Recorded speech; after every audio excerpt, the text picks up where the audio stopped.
तो फ्रेंड आज की वीडियो सीरीज के अंदर हम काफी छोटा टॉपिक डिस्कस करने वाले हैं, क्योंकि देखिए इंजीनियरिंग कह सकते हैं कि इंजीनियरिंग सब्जेक्ट आप पढ़ रहे हैं उसके अंदर इंग्लिश और कम्युनिकेशन आपको पढ़ना है, और उसी पॉइंट ऑफ व्यू से पढ़ना है जिस पॉइंट ऑफ व्यू से चीजों के प्रति एग्जामिनेशन का वेटेज रहता है कि नहीं। तो आर्टिकल्स की हम बात करें, काफी क्विक में हम लोग चीजों को डिस्कस करेंगे। बस आपको डेली बेसिस पे चीजों को फॉलो करते जाना है और जो नोट्स है उनको बनाते रहना है, क्योंकि बहुत जरूरी है। और थोड़ा सा सपोर्ट और प्यार को भी दिखाना है फ्रेंड, क्योंकि वो जरूरी है। आपका सपोर्ट और प्यार रहेगा तभी तो चीजें आगे बढ़ेंगी, है कि नहीं। मुझे भी मोटिवेशन मिलना चाहिए ना। पॉइंट कह रहा है कि an article is use before a noun, यानी जो आर्टिकल होता है उसको नाउन से पहले हम यूज करते हैं। क्लियर।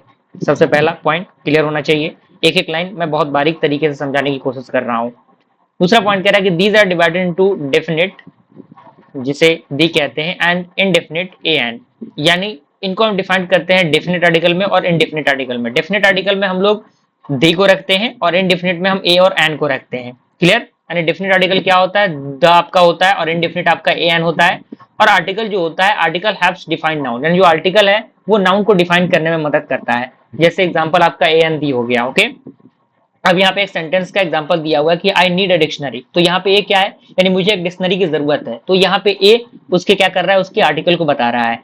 दूसरा पॉइंट कह रहा है कि the dictionary needs to be in English, यानी यहाँ पे द डिक्शनरी, यानी उस डिक्शनरी को बहुत ज्यादा उस पर जोर दिया गया है।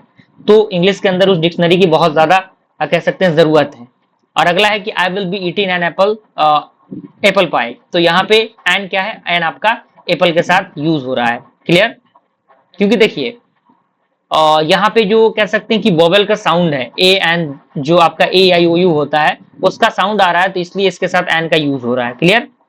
अब यहाँ पे अगला पॉइंट कह रहा है कि the pronunciation of the definite article the depend on the first sound, जैसे कि मैंने बताया कि जो प्रोनाउंसिएशन होगा डेफिनेट आर्टिकल द का, वो डिपेंड करेगा फर्स्ट साउंड पे, जो कि कांस्टेंट और वोवेल होगा।